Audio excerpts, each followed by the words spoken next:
YTN 뉴스라이더와 함께하고 계십니다. 계곡살인의 주범으로 1심과 2심에서 모두 무기징역을 선고받은 이은혜가 항소심 판결에 불복했습니다. 이 무기징역이 좀 과하다는 거지요. 자, 이은혜 혐의를 좀 짧게 정리하면요. 공범 조연수와 함께 2019년 6월 경기도 가평 용소 계곡에서 남편 윤모 씨를 물에 빠지게 해서 살해한 혐의를 받습니다. 이 밖에도 보거 피 등을 섞은 음식을 먹이거나 낚시터에 빠뜨려서 남편을 살해하려 한 혐의도 받고 있는데요. 1심은 부작위에 의한 살인, 간접 살인을 인정해서 무기징역을 선고했고 2심 역시도 이 판단이 맞다고 선고했습니다. 하지만 이은혜가 어제 상고장을 제출하면서 이제 대법원의 판단을 받게 됐습니다. 또 다른 항소 소식, 이번에는 전세 사기 관련입니다. 3,400채를 보유해서 빌라의 신으로 불렸던 일당이 1심 실현 선고에 대해서 항소장을 제출했습니다. 이들은 수도권 일대에서 이른바 깡통 전세를 양산하면서 31명에게서 70억 원대 보증금을 가로챈 혐의로 재판에 넘겨졌는데요.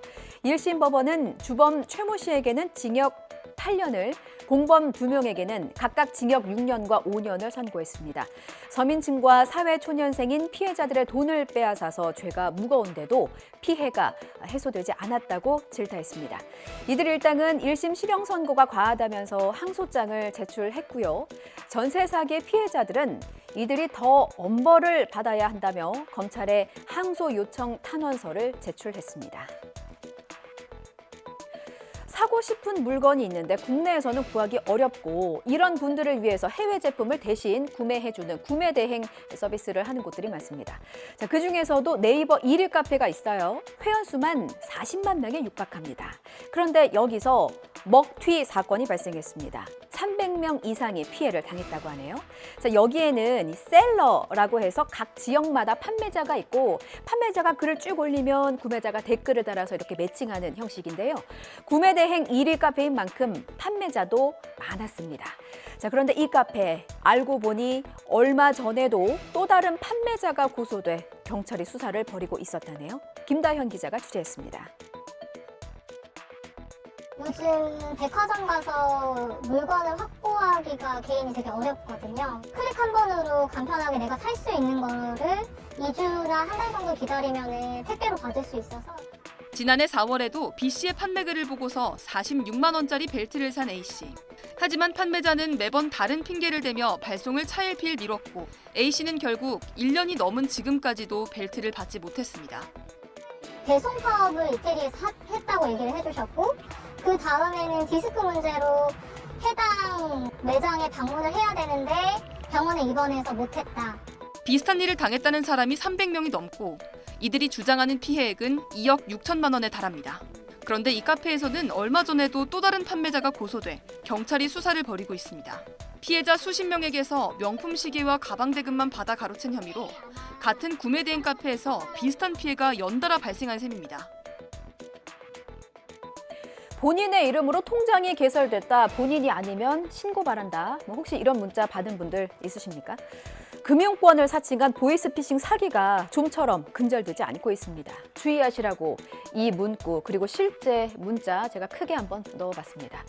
내 이름까지 적혀 있는데 이런 문자 받으면 너무 불안하잖아요. 혹시나 내가 사기를 당한 건 아닐까? 사기 일당이 노리는 심리가 바로 이런 불안감입니다. 불안하게 만들어서 전화하게 하자. 그래서 사기치자. 자, 속아 넘어가지 않을 방법이 있습니다. 양동훈 기자가 알려드립니다. 내 이름까지 적혀있는 문자에 놀라 기재된 번호로 전화를 걸자 농협사고예방센터라는 곳이 나왔습니다.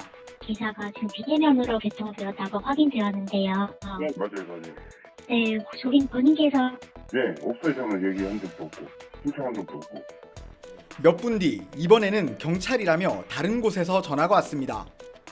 경찰청 사이버 수사관 정유입니다. 농협에 신고 접수 받고 제가 연락을 좀 드린 건데요.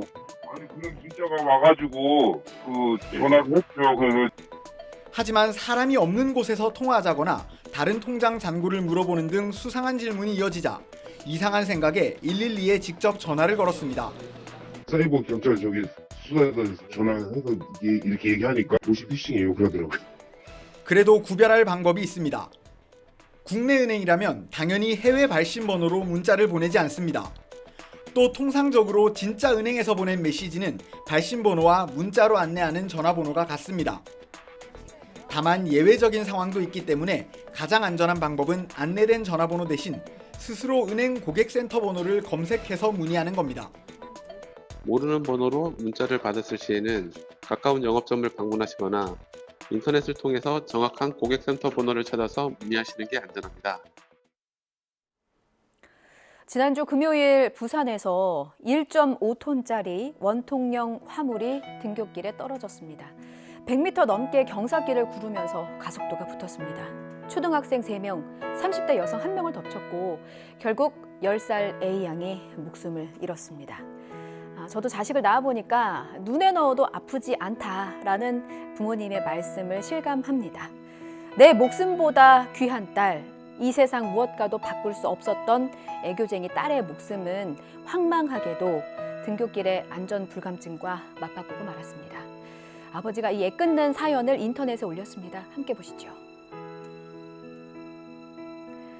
우리 아이에 대해서 기억하고 싶다면서 말을 시작한 아버지는 하루에도 몇 번씩 사랑한다 말하는 막내딸의 빈자리가 실감나지 않습니다. 이제 학원차 기다려 사랑해. 삼각김밥 먹었어 사랑해. 이렇게 하루에도 몇 번씩 넘치는 사랑을 나누었던 막내딸. 공부하다가도 갑자기 안아달라고 강아지처럼 기다리던 딸. 그리고 가슴이 터지도록 아이를 안아주던 엄마. 그 모습을 보면서 평범한 일상이 행복했던 아빠. 다음 날 태권도 일품 신사를 받아야 했는데 3주 뒤면 생일인데 관장님이 준비한 도복과 품띠는 영정에 전해졌고 아빠가 미리 사두었던 생일 선물은 아이가 품어보지도 못한 채 그대로 남아 있습니다. 사랑과 애교로 가득했던 어여쁜 딸이 희생자로 불리는 이 현실이 부모에게는 이미 지옥일 겁니다.